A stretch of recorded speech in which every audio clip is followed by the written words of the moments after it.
আজকে আসুক পার্লারের লোকগুলো, আমি মেকআপ করাই শিখাই দিব কিভাবে পরিষ্কার হয়। ফেসিয়াল বাড়ি চকচক করবে, পরিষ্কার হয়ে যাবে। পরিষ্কার হবে না মানে পরিষ্কার হতেই হবে।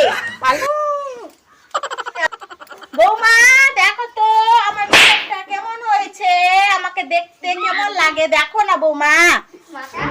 ও মা, আপনাকে তো পুরো স্বর্গের আপসুরি লাগছে মা।